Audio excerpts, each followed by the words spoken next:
오늘은 기토일간의 이민년 신년 운세에 대해서 알아보겠습니다. 왜 기토일간이냐면요, 저랑 친한 김동삐라는 제 친구가 기토일간이기 때문입니다. 저는 이민년 운세가 어떻다라는 이야기뿐만 아니라 내년에 나한테 들어오는 운을 어떻게 활용할지에 대해서도 함께 말씀드려 볼게요. 그럼 오늘도 시작해 볼까요? 이 기토는요, 양토가 아니고 음토죠. 그리고 조토가 아니라 습토입니다. 촉촉하게 물기를 머금고 있는 흙이에요. 그래서 기토를 우리가 뭐라고 하냐면요, 문전옥답이라고 합니다. 물이 축축하게 고여있는 논이나 밭이죠. 이게 어떤 뜻이냐면요, 나무나 곡물을 잘 길러낼 수 있다는 뜻이에요.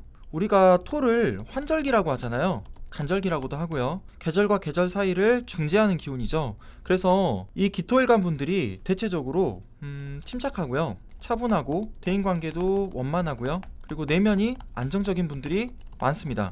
이 기토라는 게 무토에 비해서는 스케일이 크진 않아요. 그런데 이런 성정들을 바탕으로 대체적으로 실속, 실리를 잘 챙기시는 분들이 많아요. 제가 나무나 곡물을 잘 길러낼 수 있는 간지가 기토라고 했잖아요. 이런 기토 일간에게 내년 이민년은 정제 그리고 정관입니다. 이 기토에 임수가 날아 들어오면요, 뭐라고 하죠? 이걸 기토 타김이라고 하잖아요. 이게 명리학 고전 궁통보감에 있는 말이에요. 기토가 물을 머금은 습토인데 임수, 이게 강물이잖아요.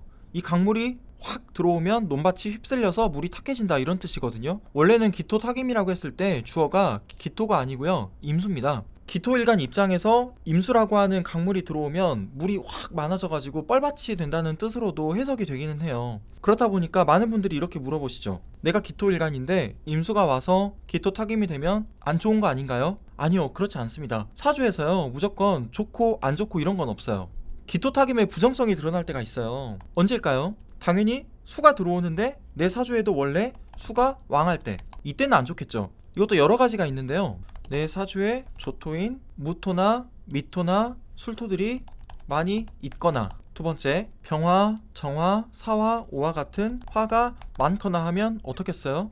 임수가 반갑겠죠. 왜냐면 조호적으로 균형이 맞춰지잖아요. 기토타김이라는 이런 말들은요, 어떤 현상을 내가 용어적으로 정리하기 위해서 만들어진 그런 말입니다. 안 좋아졌을 때 그 결과를 보고 사주적으로 쓰는 용어지, 무조건 기토하고 임수가 만나면 기토타김이다, 그래서 안 좋다, 이건 절대 아니에요. 그런데 내 사주에 수가 왕이에요. 그런데 임수가 들어온다고 하더라도 무조건적으로 나쁘게 볼 이유는 없습니다. 왜일까요? 이민년의 이 임목이요, 수생목을 하잖아요. 명리학 고전 적천수에 보면요, 화치승용 수탕기호라는 말이 나옵니다. 용은 물에서 놀고 호랑이는 불을 상징한다고 해서 이런 말이 나온 거거든요. 불이 뜨거울 때는요, 용이 와야 되고요, 물이 넘칠 때는요, 호랑이가 와야 된다는 뜻이에요. 그래서 내 사주에 화가 많을 때는요, 이 진토가 너무나도 반갑습니다. 이 진토가 화를 쫙 빨아들이거든요. 반대로 내 사주에 수가 많으면 뭐가 반가울까요? 이 임목이 반가워요. 임목이 내 사주에 과한 수를 쫙 빨아들이거든요. 이 임목은요, 하나만 있어도 과한 수를 잘 다스릴 수 있다고 합니다. 그러니까 사주에 수가 많으신 분들에게도 역시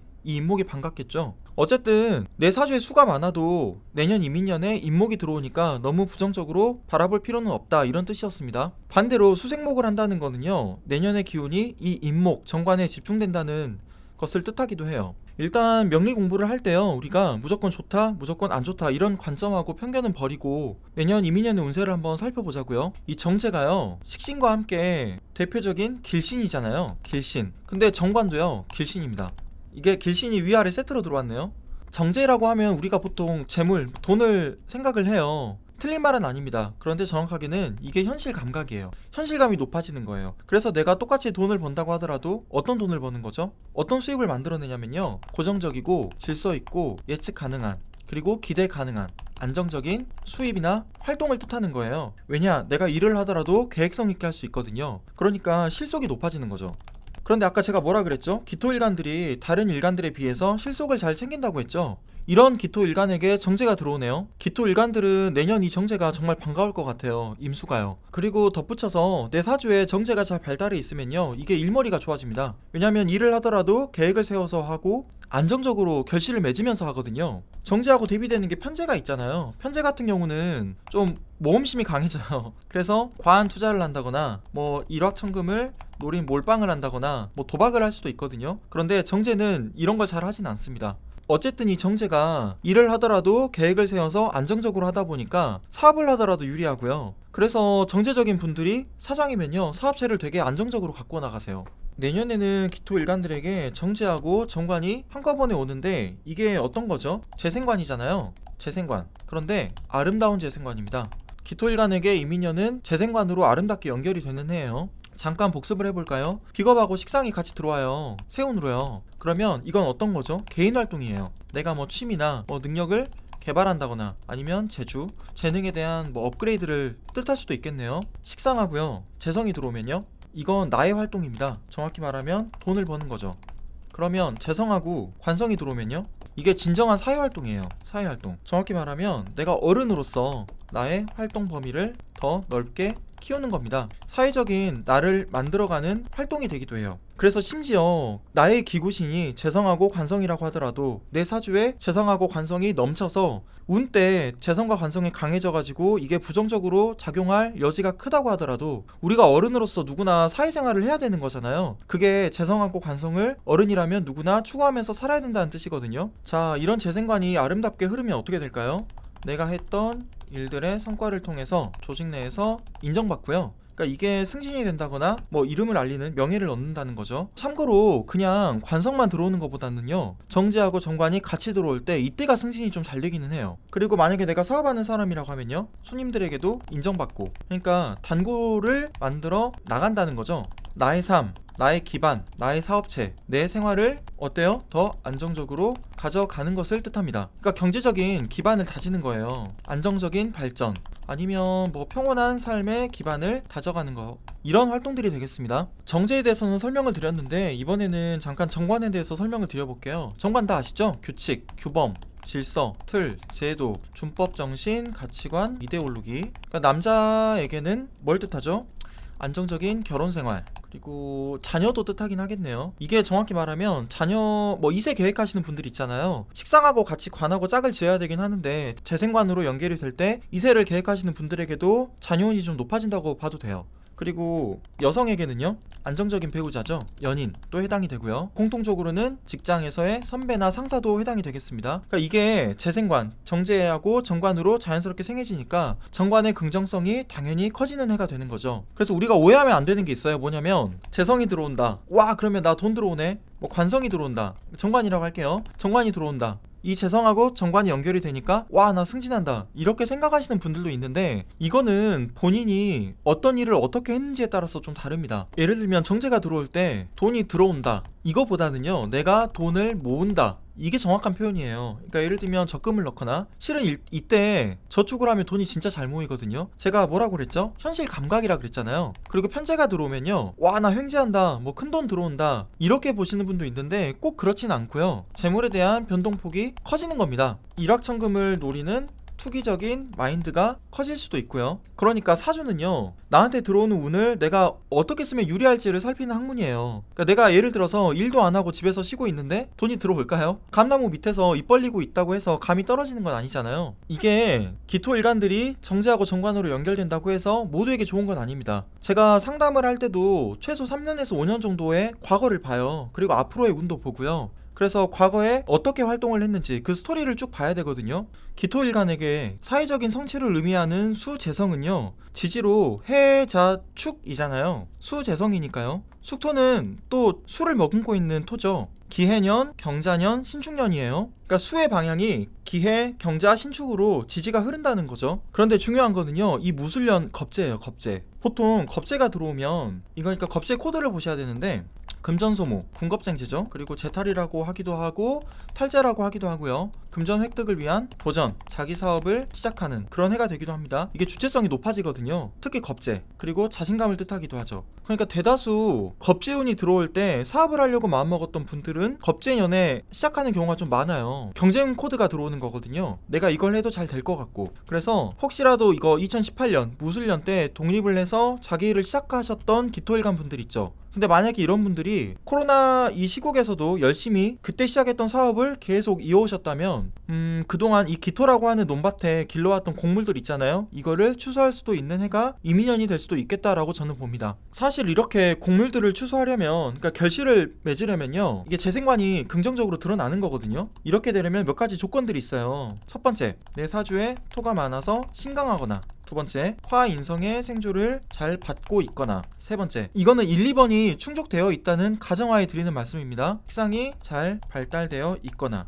이 3번이 어떤 말이에요? 식상생재로 흐른다는 거죠. 이 식상생재가 재생관으로 연결이 되어야 한다는 의미입니다. 제가 실은 일주별로는 설명을 안 드리고 포괄적으로만 이 일간을 기준으로 다루고 있잖아요. 나머지 사주 구성에 따라서 결과 향방이 너무 달라져요. 그러다 보니까 원리를 해석하는 측면에서 저는 일간을 중심으로 밖에는 말씀을 못 드리겠더라고요. 대신 이건 꼭 말씀드리겠습니다. 제 영상에서 가장 중요한 거죠. 운이 다가온다고 잘 풀리기를 기대하지 말고 본격적으로 내가 적극적으로 노력해서 그 운을 나에게 유리하게 활용할 수 있어야 된다는 뜻이거든요. 짜잔! 그러면 기토 일간들은 내년 이민년을 어떻게 활용해야 할까요? 자, 첫 번째, 주어진 일을 제대로 마무리하자. 왜냐면요, 내가 재성하고 관성으로 사회활동을 한다는 거는요, 내가 해야 될 일에 대한 어떤 의무감 그리고 책임감을 갖는다는 뜻이에요. 이게 기본적으로 재생관이 되잖아요. 그러면 내 삶에 대한 안정감이 높아져요. 그런데 어차피 정해진 그 틀 안에서, 정제와 정관이라는 그 틀 안에서 이게 자연스럽게 이어지기 때문에 직장생활을 하거나 개인 사업을 하시더라도 큰 스트레스는 아마 없으실 것 같아요. 그러면 내가 하고 있던 일을 꾸준히 하는데 뭔가 나한테 새로운 일이 주어진다고 해서 내가 크게 스트레스 받을 이유가 없다는 거죠.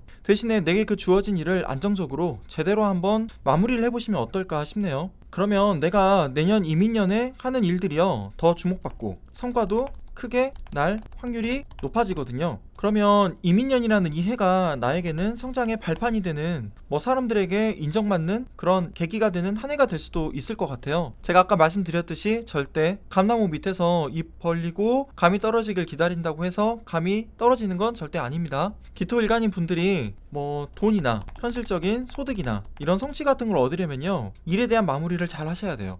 두 번째는요, 무리수를 두지 말자입니다. 건강적인 측면에서요. 정제하고 정관이 들어오잖아요. 이때는요, 내가 무리수를 둘 필요가 없어요. 고요 속의 안정, 평온한 발전을 추구할 수 있는 그런 해이거든요. 이때는 내 운에 맞게 내가 안정적으로 나를 돌볼 필요가 있어요. 임수는 재성이잖아요. 그러니까 기토인 내가 극을 하죠. 그리고 관성은 목극토니까 나를 극하는 기운이죠. 어쨌든 이민년의 이 기운들은요, 나를 소모시키는 기운이에요. 이럴 때는 건강을 무조건적으로 챙겨야 합니다. 내가 건강을 해치면서까지 과도하게 일이 잘 된다고 해서 무리하게 사업을 확장한다거나 그렇게 하실 이유가 없다는 거예요. 건강을 잃습니다. 그게 뭐죠? 그게 기토일간 중심으로는요, 기토타김이 된다는 거예요.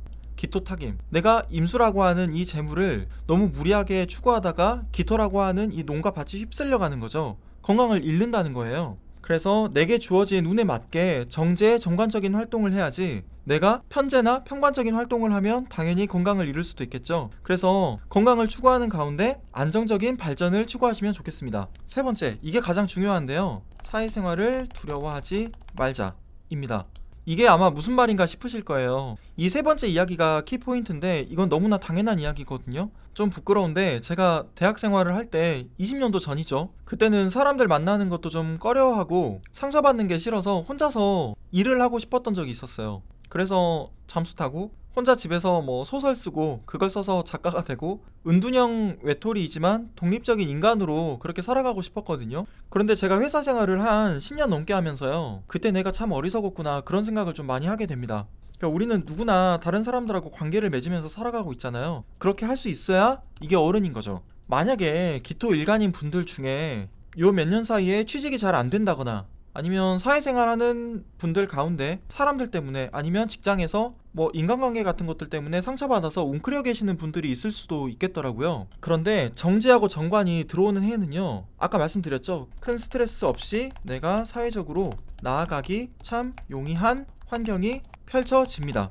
왜냐면 재생관으로 흐르잖아요. 그러니까요, 취업에도 유리하고요, 회사 생활하면서 봉급이 오르거나 아니면 승진하기에도 정말 좋은 해예요. 혹시라도 웅크려 계신 분들이 있다면 저는 이럴 때, 이민년 때 용감하게 구직 활동도 열심히 해보시고요, 그런 식으로 사회를 향해 첫발을 과감하게 떼어보시면 어떨까 싶습니다. 제가 명리를 공부하는 이유는요, 내 가능성을 제한하고 내가 뭘 해도 안 되는 이유를 사주에서 찾아서 내 실패의 원인을 확정 짓기 위해서가 절대 아니에요. 그러니까 저는 명리라는 학문은 자유로워지기 위해 공부하는 학문이라고 생각을 하거든요. 제가 이 명리 공부를 하면서 정말 자유로워졌습니다. 그 댓글 중에 그 선생님이 어느 분이시냐고 물어보신 분도 있었는데, 제 선생님은 경기문화재단 강원 대표이사님이세요. 근데 그 선생님은 저를 잘 모르세요. 왜냐면 제가 오프라인에서 그 선생님을 뵌 적은 없고요. 선생님이 쓰신 책으로만 엄청나게 공부를 했거든요. 일단 뭐 다른 분들 책으로도 열심히 공부를 하고 있는데 제가 그분의 영향을 좀 많이 받았습니다. 그래서 강원 선생님을 존경하기도 하고요. 강원 선생님은 다른 분들하고 다르게 개인이 얼마든지 노력하면 운명을 자유롭게 바꿀 수 있다는 그런 관점을 가지고 계시거든요. 그래서 제가 명리학에 구속되지 않고요, 오히려 명리학을 자유롭게 활용할 수 있게 된 것 같아요. 어차피 저는 제가 배운 것들을 그 사람들하고 나누는 게 행복하고 참 의미 있다고 여겨져요. 그래서 일단 그냥 제가 좋아서 하는 거라서 구독하고 좋아요는 안 눌러주셔도 괜찮고요. 앞으로도 저는 선생님께 누가 되지 않기 위해서라도 더 열심히 공부해야겠다는 생각뿐이네요. 정리를 해볼까요? 이 기토일간인 분들에게는요, 내년 이민년이 어떤 해냐면요, 사회적인 성취를 달성하기가 용이한 해예요. 남들에게 뭐 인정을 받거나 내가 한 단계 사회적으로 성장하는 그런 멋진 해가 될 수도 있을 것 같거든요. 그래서 기토일간 분들, 내년 이민년도 무조건 화이팅입니다. 오늘 영상에서 만난 분들 모두 행복한 하루 보내시고요. 그러면 내년 이민년 하시는 분들, 내년 이민년에 하시는 일들 모두 잘 풀리기를 기원할게요. 그럼 안녕히 계세요. 기토일간인 분들, 내년 이민년 화이팅!